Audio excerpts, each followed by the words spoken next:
A retired couple with joint income just $1 over $218,000 can be hit with up to $6,336 per person in extra Medicare premiums in 2026, according to advisor modeling on Social Security's IRMAA brackets.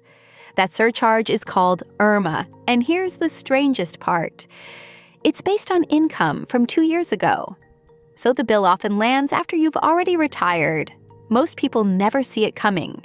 So let me show you exactly how the mechanism works. Here's the one-sentence version. IRMAA is an extra charge stacked on top of your standard Medicare Part B and Part D premiums whenever your modified adjusted gross income crosses a set threshold. I read the fine print so you don't have to, and the fine print here is brutal. The income they check isn't this year's. It's your tax return from 2 years ago. Think of it like a toll booth that bills you today for how fast you were driving 2 years back. The engine that drives IRMAA is the 2-year lookback.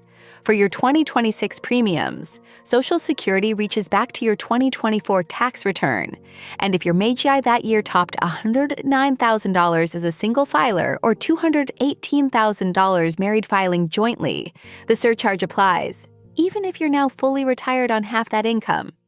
It's like getting a speeding ticket in the mail 2 years after the drive, long after you sold the fast car. IRMAA doesn't rise smoothly. It climbs in 5 distinct tiers. Cross into Tier 1 for 2026, and you add about $81.20 a month for Part B and $14.50 for Part D, roughly $155 a year per person, according to advisor modeling on Social Security's brackets. Reach the top tier, and it's $487 plus $91 a month, which is that headline $6,936. Think of it like a staircase, not a ramp. $1 over a step, and you owe the entire next stair. This is where it gets sharp, because the tiers are stepwise. A single filer whose MAGI moved from $133,000 to just $134,000 jumped from $74 plus $13.70 a month to $185 plus $35.30, an increase of $130 to $60 monthly or $1,591.20 a year, per advisor analysis. One extra $1,000 of income triggered $1,500 in surcharges. It's a light switch, not a dimmer. You're either under the line or fully over it. Here's a detail the brochures gloss over. IRMAA is charged per person, not per household. So if both spouses are on Medicare and each lands in a mid-tier bracket at roughly $3,500 a year, the couple pays $7,000 annually, double the number you saw on the chart.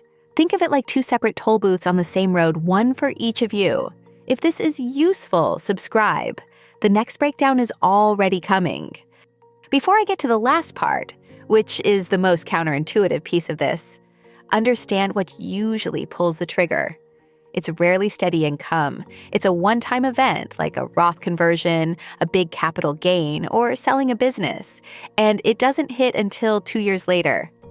Convert $100,000 a year for 3 years, and you can keep yourself in a higher tier for 3 straight premium years. It's a delayed echo.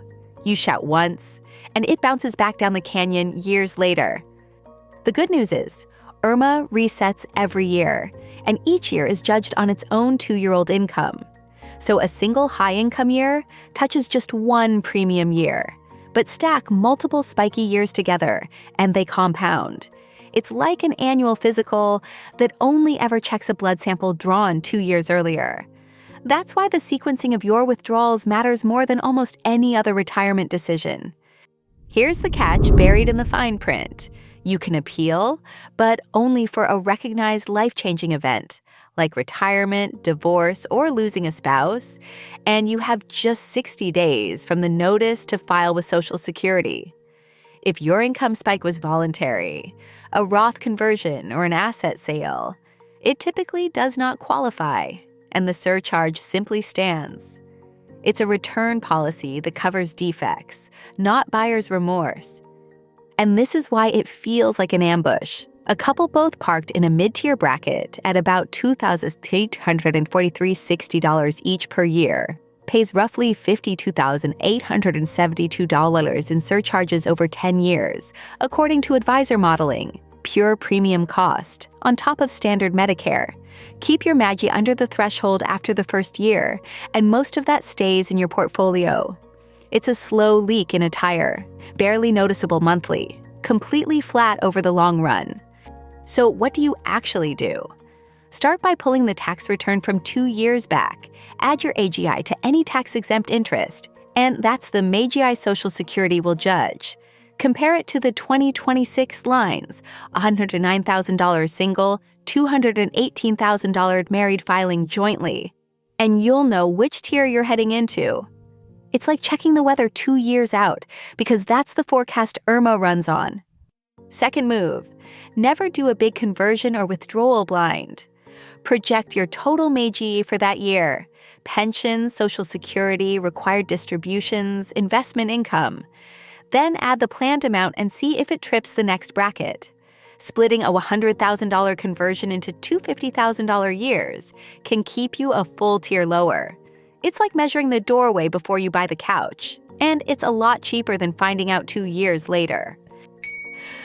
IRMAA is one of the quietest 5-figure risks in retirement, and now you know exactly how the mechanism works. Next, I'm breaking down how required minimum distributions can force you into these same IRMAA brackets against your will. If you want to catch that one, subscribe so you don't miss it.